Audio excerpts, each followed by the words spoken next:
Hello, good morning everyone from everywhere, wherever you all are. We are excited to have you here.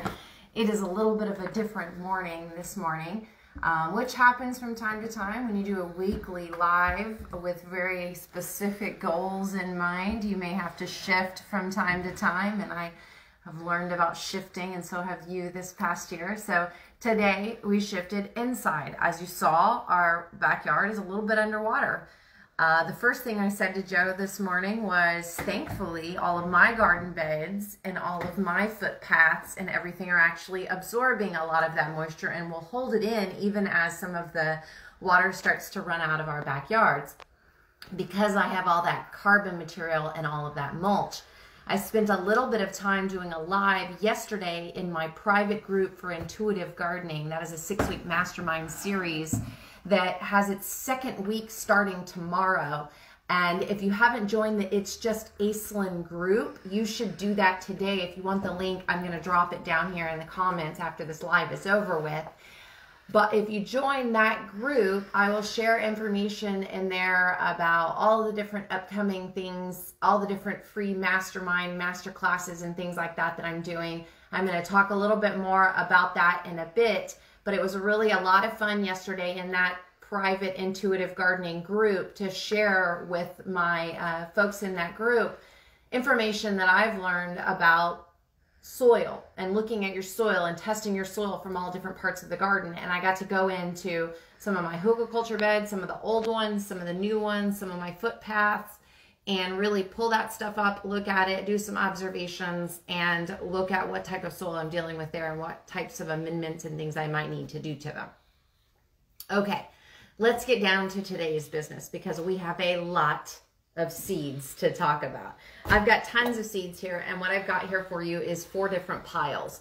Now, right now is the time of year when almost everybody in the entire country, certainly maybe in the entire world, who knows, all kinds of global things happening these days. Well, first of all, before I go deep into that, tell me, say hi, number 1. Number 2, is it raining where you are? And number 3, if you have questions, please ask them. That being said, if you're from somewhere other than my part of Texas, let me know where you're at. I'm in the coastal bend of Texas in Corpus Christi area. Okay, so all over the country, people are preparing, planning for their 2021 gardens. Well, here in South Texas, we almost do like a school year. So we start our planting and planning in August, planting in September, and then we go all the way through to the next year. So it's kind of like a school year, September through May for us. So we actually do 2 sets of ordering. We do ordering now, and I've already ordered. I ordered in December because I wanted to make sure I got in on the early ordering, because I learned last year that a lot of folks were running out of seeds because so many people were gardening. So I went ahead and got in my seed orders this year, but I still am looking at other options available, and that gives me the time to look through my seeds here and decide what I need and what I'm looking for, right? Okay, so I have 4 seed sorting piles, and I often will go through some of my old seeds at this time of year and look at what I need to do with them.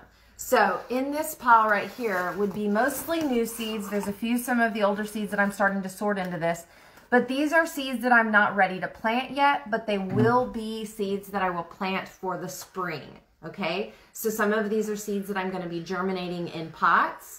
Some of them are going to be seeds that I'm going to be direct sowing in the soil, and that timing is dependent upon the particular variety or style that it is dealing with. But I'm not planting these seeds yet. So, and let me tell you why I'm not planting some of these seeds yet. And here's a really good example. Now, this is Territorial Seed Company. I ordered a lot of seeds from them.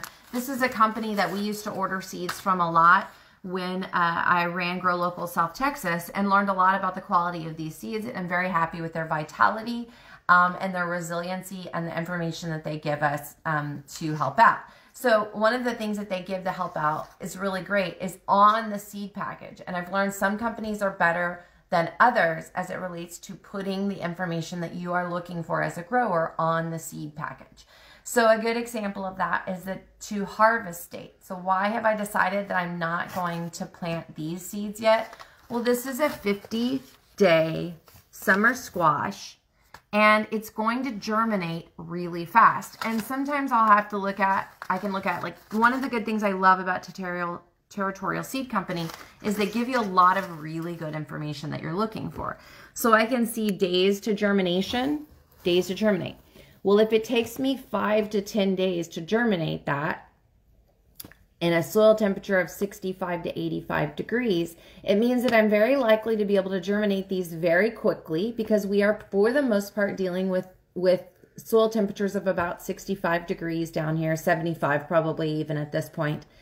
And in 5 to 10 days, am I going to be ready to plant that into the ground outside?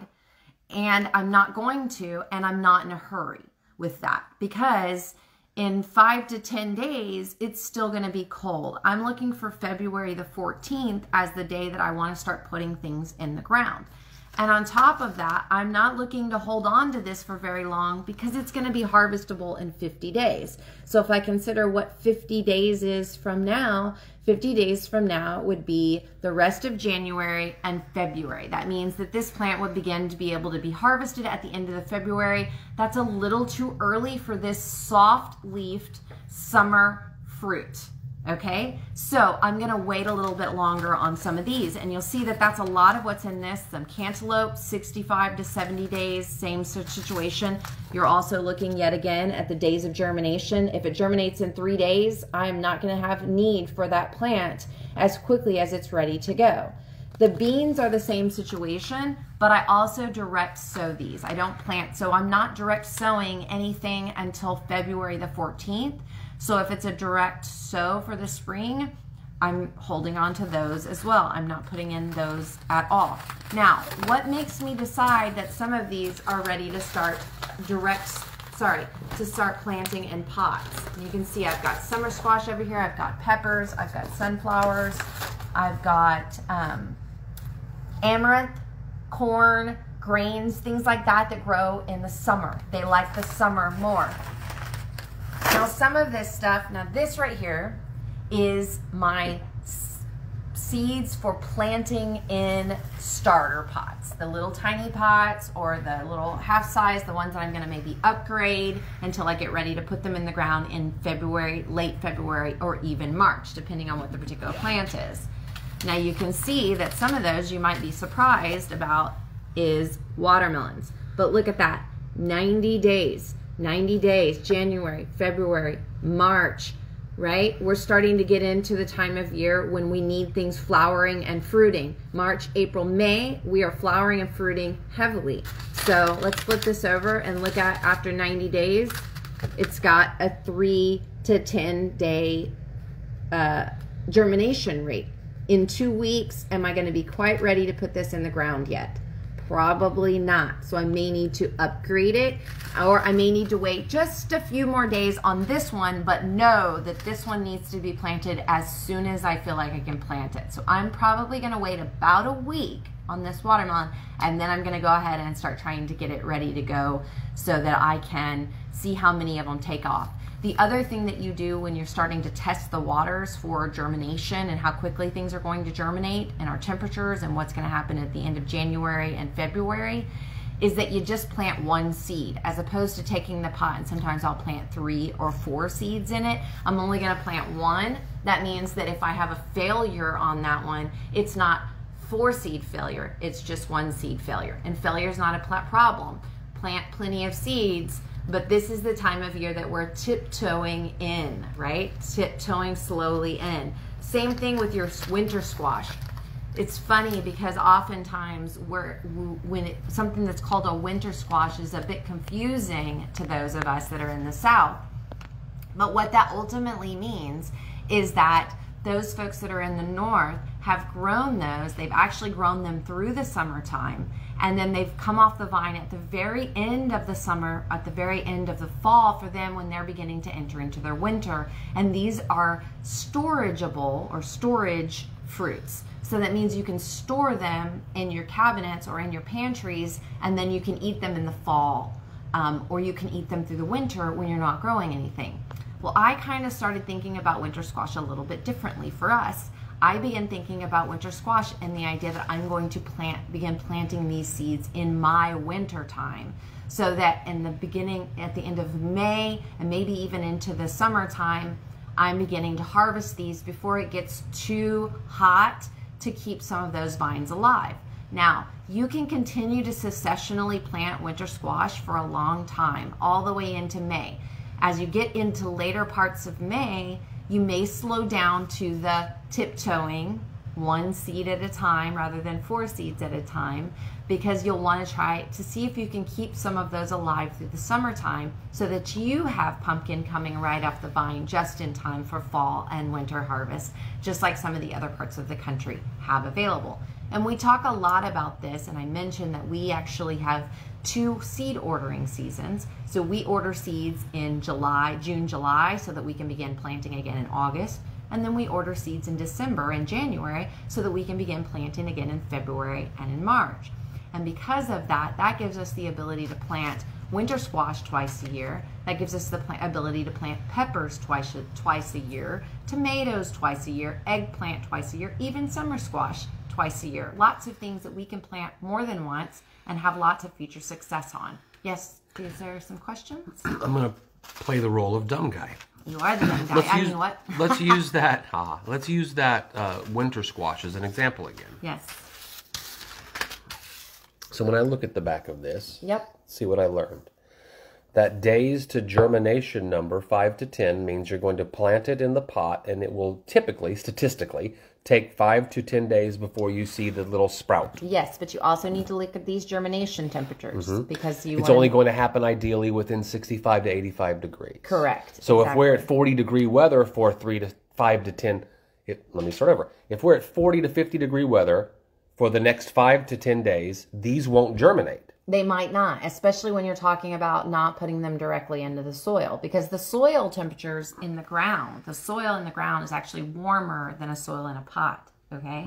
Because it's got that microclimate around it. It's got all the little activity of life going on, whereas most of your potting soil doesn't have a lot. It has a little bit of organic material and carbon in it, but it doesn't have a lot of life growth in it yet, because it hasn't been sitting there long enough with growth around it. And the diameter of the pot means that the seed is only an inch or 2 or 3 away from the ambient temperature outside. Correct. Okay. Exactly. So if my temperature is correct, 65 to 85, for the next 5 to 10 days, then the seed will most likely germinate and then take 105 to 110 days before it's harvested? Yes. So exactly. You're really able to kind of create a calendar as you plant, knowing that, in this case, 105 to 110 days, I'll be able to get my butternut squash, but only 90 days, I'll be getting that Cal Sweet Bush watermelon when it's harvestable. And that's, of course, if all of the science and statistics work in our favor. And everything's working in our favor. Exactly. I learned a lot this morning. Yeah. And so that's an important part.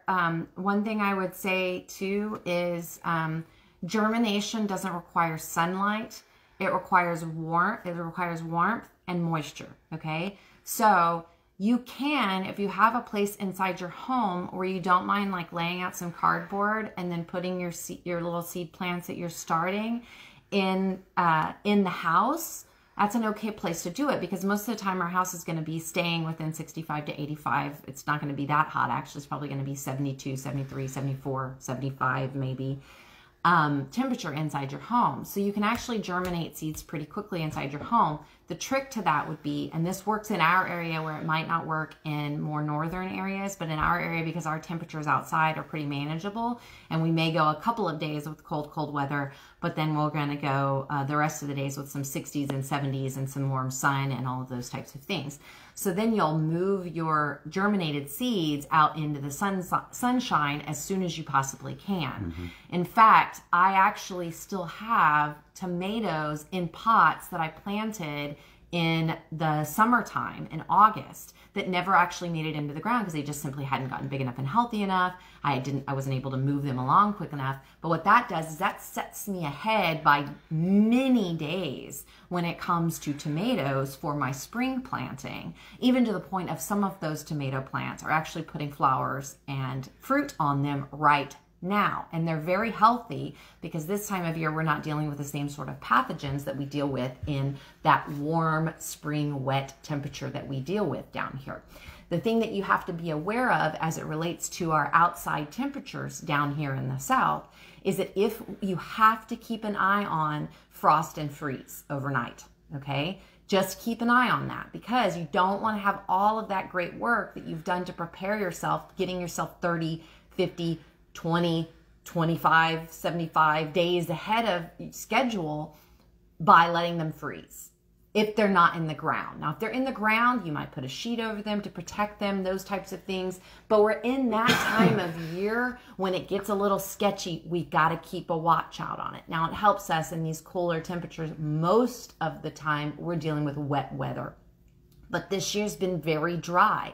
And so because of that, if we were to get a very cold, dry night, you will lose plants. And so that's the reason why you need to keep an eye on the weather over the next few weeks as you're beginning to prepare all of those plants ready to drop in the ground in mid to late February. Okay? Yeah. What makes February 14th the date that's on your calendars? Because it's a well-known date? It is kind of a well-known date. It's a date to remember, but it's also a date if you look at kind of the Farmer's Almanac and our general last frost and freeze date is generally in our area the last frost and freeze date. Now, we've had weird weather where we've seen March, we've seen Easters where we dealt with very, very cold weather, but we're not usually dealing with frost and freeze after February the 14th. So just keep an eye on it. And again, even when you get to that point in February, you're tiptoeing in. You may still just be planting. And now I talked about all the different, you've got me talking about the summer type things that I'm going to be planting, but I'm still planting a lot of the things that I was already planting beforehand. So here's some of the things, the winter squash, the spaghetti squash, the cantaloupe. These are all 100-day, 90-day melons, tomatoes. I'm doing a lot of tomatoes, eggplants, peppers. But I'm also still planting 65 to 80-day cabbage and cauliflower, especially right now. If I continue to keep, cabbage and cauliflower for that matter. Here's a good one, a good example. This is a 50-day cauliflower. So I'm definitely putting these in the ground if I've already started them. And I've got a lot of those. If anyone wants to buy some already ready to go, I've got a lot of this variety ready to go. And in 50 days, you will have harvest. So in 50 days, I'm just beginning to see warm enough temperatures for things to really start blossoming and blooming. Now, definitely you do have to keep, when you're talking about that type of stuff, you do have to keep an eye on when things begin to bolt. And remember what bolt means. It means flower. That's all it means. It means taking that fruit that you didn't want to get to the point of blossoming, like broccoli, cauliflower, cabbage, and going ahead and cutting it. You may end up with smaller heads, but that's okay because you had the plants to go into going ahead and doing that. So, but you can see this is a 50-day. So look at your cauliflower and cabbage and find out which ones are the 50 days. While I've got this on the screen, the germ 98% and germ test date, I'm assuming, I don't know the answer, that means that in May of 2020, they did a germination test in a controlled environment and 98% of their seeds were successful. Correct. Okay. Yes, exactly. And that's good. That's a really good germination rate. And that's one of the reasons why when I order my seeds, my highest percentage of orders usually comes from Johnny's. And most small-scale farmers that are doing farmers market, market gardening, that kind of stuff are ordering from Johnny's seed company. You can tell that these seed packages are for professional gardeners because they didn't take the trouble of putting the gorgeous photograph of what you're getting. Yeah, hardly. You know what you're doing. Although, I mean, so here's a company that I do order from, and Rare Seed Company. Baker Creek Heirloom is also known as Rare Seed Company. And really the primary thing that I order from these guys have become really pretty trendy. Everybody orders their heirloom seeds and rare seeds from Baker Creek Heirloom. However, one of the things that I have learned in the recent past is their vitality rate just isn't as good. Now, this is a 2019 seed, so I don't expect its vitality rate to be very good. I expect it to be anywhere from 25% to 50%. But when it comes to the new seeds of the year, I have noticed that there is a bit of a vitality issue with some of their seeds. However, because they're the rare seed company, I have gone through and looked at this catalog and found where are some that I want to order directly from them. And here's an example of something that I haven't been able to find in other places. And it's this, I love this Chinese red noodle bean. I'm going to grow a lot of beans this year, and I like growing beans that we can use for different types of stir fries, but that are also really delicious for salads, so you can cut them up fresh and use them for salads. And you can see it's got, what I like about this catalog is I do like the photo, but I like it when they give me the days to harvest as well, so that I can begin to look at things in that catalog that I actually want to order. Here's another interesting thing that they have, a rare seeds that I look for in this. Look at this snake bean. Look how big that sucker is. Isn't that interesting? So there's definitely worth in looking through the rare seed catalog to find what you can't find in other places.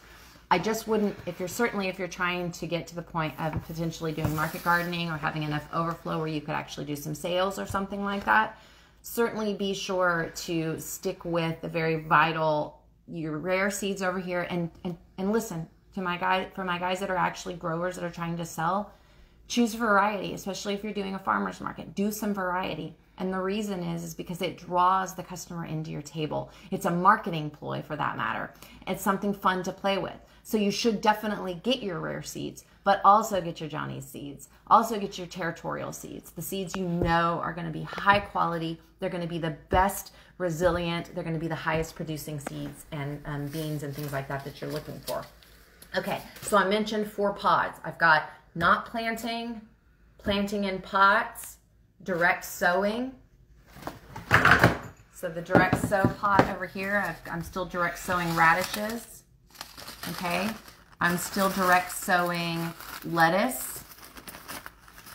I'm still direct sowing, I wanted to say sugar snap peas, but I can't seem to find any. All different types of flowers, spinach, lettuce, any of that stuff. This one I'm direct sowing. This is my sugar snap peas. I'm still direct sowing those, but I'm getting those in quickly.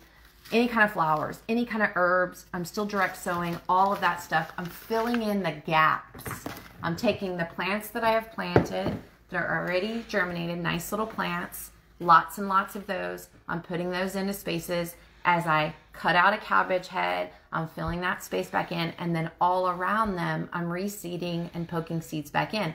If I go in to weed a space, I do not leave my soil bare. I go back in and I plant in some of those seeds. And I like to use, in this time of year, for this time of planting, I'm not broadcasting. So I'm taking the seeds that are going to be best for me to pick up by my finger and literally poke them in all around the other plants that are growing. And then the last but not least sort pile is my seed swap sort pile. This is my seed swap bucket. And I'm going to talk a little bit more about that in just a minute because I want to talk about seed swapping. Now, while I had you guys talking about the rare seed catalog, I also want to talk about some of the other seed catalogs that I have found very useful. One of the other companies that I ordered from this year was Gurney's, and I actually didn't just order seeds from them. I actually ordered some of my annual vegetables as well. One of the things that I like about these guys was, first of all, their customer service was fantastic. The first year I ordered from them, some of their stuff didn't come in a timing that I could actually plant it. I sent them a message, and this was also during the year, during 2020, when they were beginning to learn that there was going to be some backup of distribution. There was issues. We were having issues with things, and they would send me a report. And a lot of the really good companies will send you a report. This one got back ordered. We're still waiting on it. We expect it to be mailed to you by this date. So then I could look at what they were sending to me and when I was going to receive them. And when you're talking about some of the stuff you order from like Gurney's, I'm ordering bare rooted trees even. So I need to know when they're literally on my doorstep. One thing. The second thing is that if they're not going to get it to me in a time that I can put it in the ground or that I can put it in a space that makes sense, then I need to be able to say, no, thank you. Please take that off my order or refund me my money. And they did a fantastic job with that. So I was because of that, I went after looking at what they had of value for me to support this year. And so I did go after their seeds. I did go after some of their trees. I actually went ahead and purchased another American elderberry. Now, one thing that I want to talk about that I learned from these guys actually, and I'm looking for more in other catalogs that I'm going to show you in this one over here, is they actually do a, let's see if I can find one in here very easily. Back here is probably the best place to look. Okay, so over here you can see Prime Arc Freedom. This is a blackberry, right? And I can see zone 5 to 9. We are actually in zone 9. So this gives me an idea that this actual variety of thornless blackberries is good for our region. And this is essential. It's essential when you buy plants from a local nursery. It's essential when you buy plants from any of the box stores. You may find that 75% of the plants that the box store is selling you don't grow in our region. You have got to know that information. You've got to know if it's a zone 9 growing plant if you live in our region. It's confusing. Either way, look at your zone regions. That's important. And if you're not in 9, look at where you are and find out what plants actually will grow in your area. Why would they sell a plant that doesn't grow here? Why would they do that? I think because box stores have a specific type of distribution. It's the reason why this is one of my favorite distribution conversations as it relates to agriculture.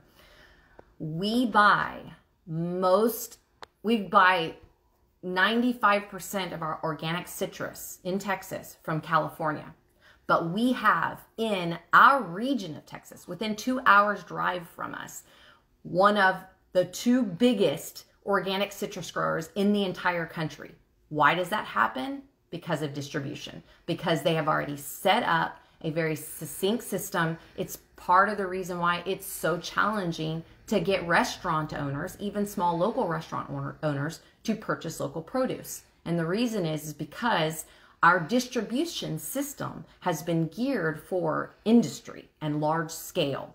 And it costs them too much money to purchase something from their next door neighbor than to order it all the way from California. So keep that in mind, but also keep it in mind when we're talking about what we learned to value in 2020, like things like distribution, when we can't get access to certain things because a state is in lockdown and it's not sending any of its truck drivers in or out.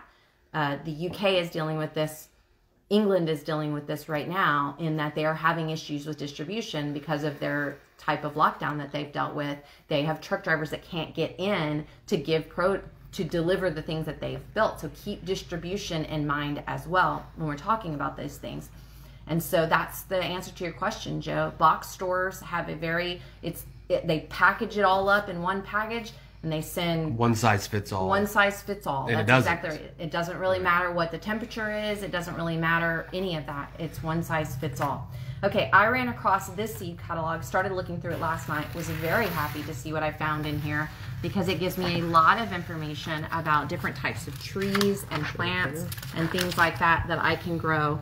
Now, I wouldn't say that these are organic or heirloom. You have to look into what specifically is a potential concern of yours.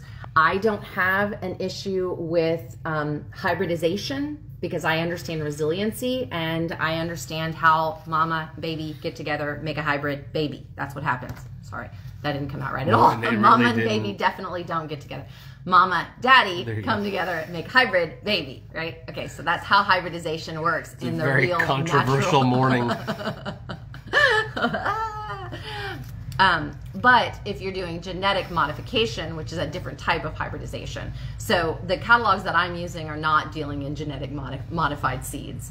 And so I don't get too concerned about whether they're organic or whether they're heirloom. I get concerned about whether they grow in my area or not, because there's a lot of heirloom seeds and there's a lot of organic seeds that will be sold to you that will not grow in our area because they just don't match our area and they weren't native or heirloom to our part of the country.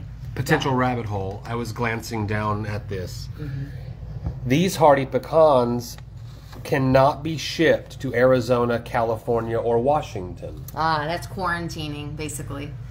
We deal with the same thing when it comes to citrus here, and it has to do with the fact that rather than solving the problem or the health that has caused a pathogen that is spreading in certain parts of the state or country or whatever, we are quarantining things and not teaching resiliency to plants and nature, and not giving options for us to adapt our plants to adapt their immunity. Rather, we are just simply quarantining plants. It's kind of like when you fly to Hawaii and they're very strict about not bringing produce in. Oh, sure. Absolutely. Because, well, for one thing, because there could be potentially an invasion. And if you think about an island, there certainly is a situation where once it takes over the island, it could cause a never-ending problem. However, most of the time, I would say 99% of the time, nature, given its ability to do what it does, it's going to be able to solve the problem. We just keep recreating the problem by killing everything around it, rather than giving it the life it needs to be successful. Okay, so and this a lot of things I actually am talking about in my intuitive gardening class. And so if you're interested in learning more about a lot of the things that we have that are old school industrial mindset, industrial mechanical mindset, and it's time for us to begin shifting into regenerative mindset when it comes to our own health and our plants and nature's health, and animals for that matter too. The other thing that I want you to notice about this, and this is the reason why I was very happy about this book, is that you can see this catalog, you can see zones 5 to 9. So this is really, really good, because for those of us down here that have been having a hard time finding the types of trees that we want that will grow, and I'm talking to pretty much all my edible landscape consultations, all the farmers that I've dealt with down here in our local area, pretty much everybody I've talked to when it comes to fruits and trees and things like that, we have learned that it's challenging to find the varieties and where can we order them from and things like that. So finding a good catalog that has a lot of different types of trees, it separates things into deciduous trees, evergreens. They will actually send you the plant. They'll send you the types of trees that grow well in our area, and tell you what zones they grow in. You know, the fact of the matter is trust them, trust that they've learned where things can grow, because 9 times out of 10 I've said, oh, I can do that here, watch me, and then I try to grow it, and it may work for a little while, but after a certain amount of time it's going to get into the long-term resiliency of dealing with our weather, our particular climate, our soil, all of those different types of things, and it will run into an issue. And when you're talking about an annual vegetable, that's the failure rate on that is not that big of a deal. You don't want to have that same sort of failure rate when it comes to trees that you have given 10 years of time and energy to, and then because you planted a zone 8 limited tree, you're now running into the effect that was going to come regardless, because it's not geared for our area, it's not resilient to our area, that type of thing. So that's a lot of what I wanted to talk to you about today. The last, and then of course I did order from Southern Exposure Seed Exchange. I love these guys. They're a very local, small company out of Virginia. I actually ran across them at some of the small organic farmers conferences that I participated in the past. Johnny's, of course. High Mowing, I didn't order from yet this year, but I may order enough to actually do some sales and swaps on that. I didn't order from Osborne because I ended up deciding that their price points was a little higher than I wanted to spend on things. Seed swap. Let's talk about the seed swap. Okay. First of all, on January the 16th, if you're in the It's Just Aislynn group, I'm going to drop the link down here so that you can join if you're interested.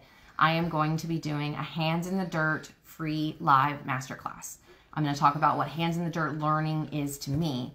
And that will be the launch of, do I have dirt under my fingernails? I always have dirt under my fingernails. Because you're always got your hands in the dirt trying to learn. I'm always learning with my hands I know in the that dirt. about you. Yeah, it's true. Sorry, I got distracted. Hands in the Dirt learning, that will then launch on January the 30th, a monthly garden club, where I will be doing Hands in the Dirt learning, actually on-site garden workshops in different gardens around the area.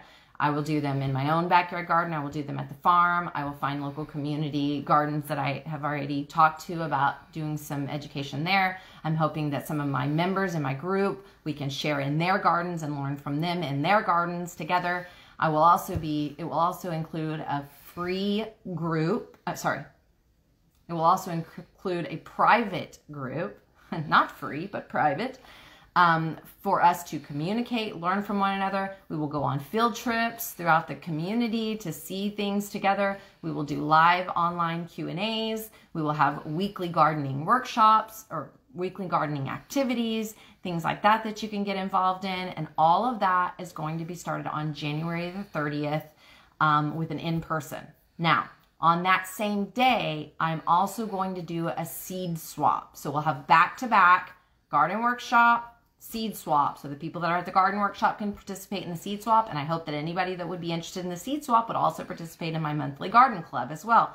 More information coming about that soon, because I do want to do a seed swap with everybody. And we've got to do that now because now is the time. So begin collecting your seeds that you want to put into seed swap. And that may be that you have saved seeds because you are managing your resources wisely, which we're going to talk about on tomorrow's Intuitive Gardening Live workshop. Basil seeds, okra seeds, all the seeds that you're saving, but it also might just be seeds that you came to the end of planting and are ready to share for someone to use in their fall garden next season. Those are the types of things you're collecting here, right? If you live somewhere other than where I am, or you are still concerned about getting close because you have a higher concern with catching this germs that we've been talking about recently, then I want you to do a mail-in seed swap with me, okay? So if you're interested, this is what we'll do. Mail me the seeds that you want to contribute to the swap. I will then have the seed swap in person. And if you send me in a message also with your seeds, things that you're specifically looking for, I will package that up and maybe some other surprises and mail seeds back to you. So now we've got a mail-in seed swap happening, okay? And you could start doing that today. I just need to give you my mailing address, and I will do that in a private message so that it's not super public, right? Okay, so that's everything we have. I did mention that my Intuitive Gardening 6-week Mastermind series is going into week 2 tomorrow. We're talking about balance of exchange of energy, aka resource management, waste management, seed saving, composting, chickens in your backyard if you want them, all the different things that you can do to manage your resources wisely. What you looking at? Yeah, you got me all distracted.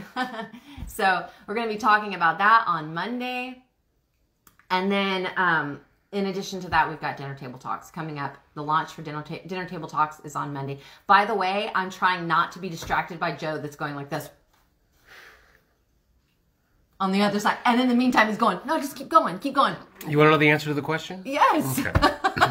Okay. I don't like to talk on this. This is yours. Yes, you do. No, I don't. I ask questions as they come up because I hope that maybe I'm asking a question that someone out there has.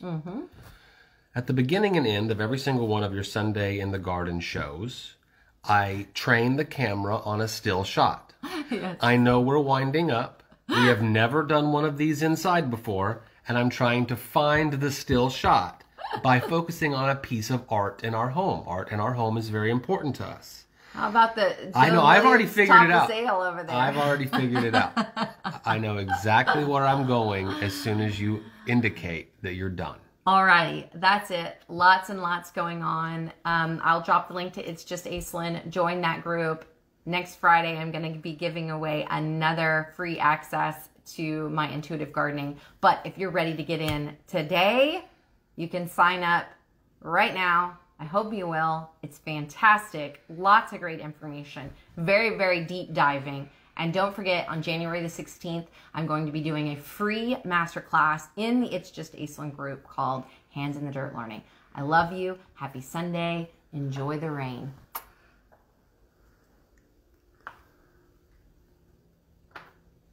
A pretty good one, right? Uh-huh. Uh-huh.